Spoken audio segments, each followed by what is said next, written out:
Hi friends, எல்லோருக்கும் வணக்கம்.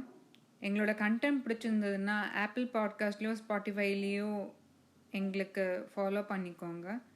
எங்களுக்கு ரேட்டிங்கோ ரிவ்யூவோ கொடுங்க. அது எங்களுக்கு டாப் 100ல் வரத்துக்கு ஹெல்ப்ஃபுல்லாக இருக்கும். இப்போ பார்க்க போகிறது காலத்தை அளந்த கோவில்.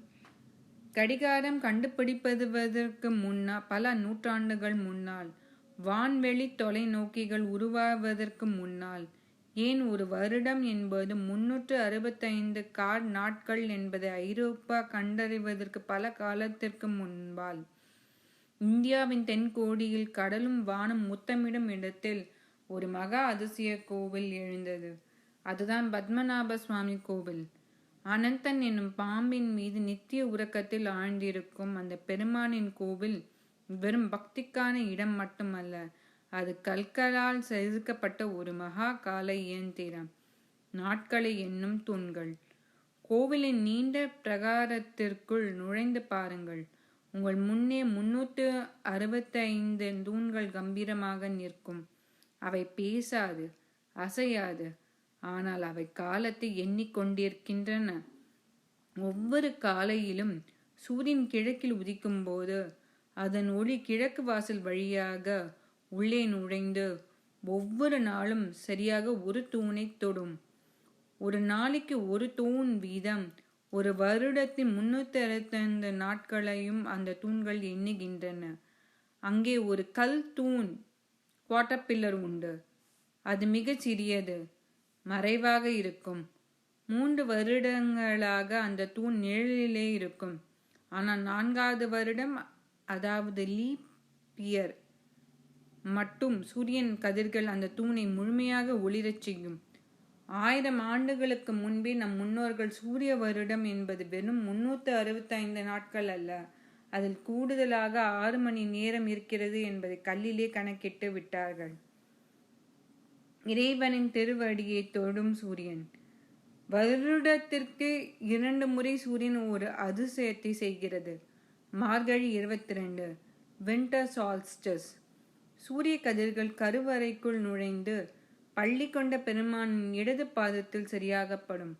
ஆனி 21, சம்மர் சால்ஸ்டிஸ். அதே சூரிய ஒளி விலகி வந்து பெருமாளின் வலது பாதத்தை தொடும். விஷு, ஈக்வினாக்ஸ். இரவும் பகலும் சமமாக இருக்கும் நாளில் சூரிய ஒளி சரியாக பெருமாளின் பெருவிரலில் படும். இடதும் இல்லை, வலதும் இல்லை, சரியாக மையத்தில். இதற்கு துல்லியமான கணிதம் தேவைப்பட்டிருக்கும் என்று யோசித்து பாருங்கள். இது வெறும் பக்தி இல்லை, இது மிக உயர்ந்த நிலப்பரப்பு மற்றும் வானியல் அறிவியல். கதவுகள் இல்லாத 49 வாசல்கள். கோவிலின் கோபுரத்தை பாருங்கள். அது 7 அடுக்குகள் கொண்டது. நம் முன்னோர்கள் அந்த வரைபடத்தை ஒரு மலையைப் போல செதுக்கினார்கள். அது உங்கள் முதுகெலும்பின் வரைபடம். கீழே இருப்பது மூலாதாரம், மேலே இருப்பது உச்சி. அந்த 7 அடுக்குகளிலும் ஒவ்வொரு அடுக்கிற்கும் 7 ஜன்னல்கள் வீதம் மொத்தம் 49 ஜன்னல்கள் உள்ளன. ஆனால் இந்த ஜன்னல்களுக்கு கதவுகளோ திரைகளோ கண்ணாடியோ கிடையாது. அவை எப்போதும் திறந்தே இருக்கின்றன. இதன் தத்துவம் என்ன? ஒரு மனிதன் அறிவில் விழிப்படையும் போது அவனுடைய புலன் வாசல்கள் 49 வாசல்கள் கதவுகள் இன்றி திறந்திருக்க வேண்டும். எதையும் தடுக்கக்கூடாது, எதையும் ஒதுக்கக்கூடாது.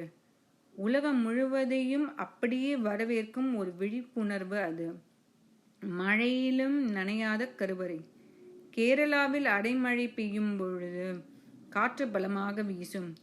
கோபுரத்தில் இருக்கும் 49 ஜன்னல்களும் திறந்தே இருந்தாலும் கருவறைக்குள் மட்டும் ஒரு சொட்டு தண்ணீர் கூட போகாது. அது எப்படி சாத்தியம்?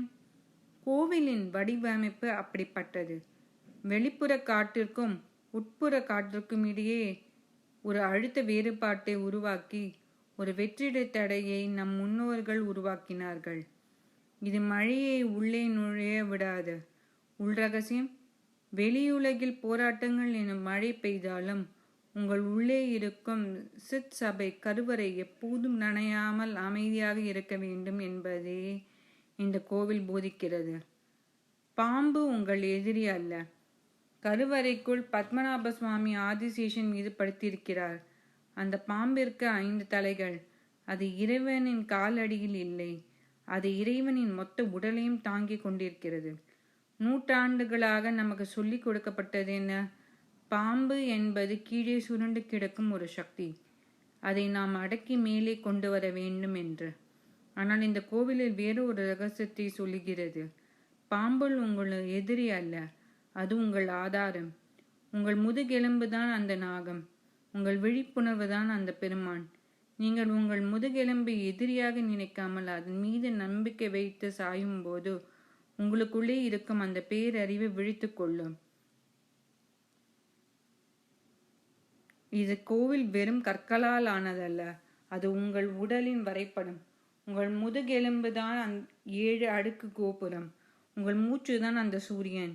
நீங்கள் உங்கள் ஜன்னல்களை திறந்து வைத்து உங்கள் முதுகெலும்பை நம்பி ஓய்வெடுத்தால் உங்களை சுற்றி என்ன மழை பெய்தாலும் உங்கள் உள்ளே இருக்கும் கருவறை எப்போதும் அமைதியாக காய்ந்திருக்கும். நன்றி, வணக்கம்.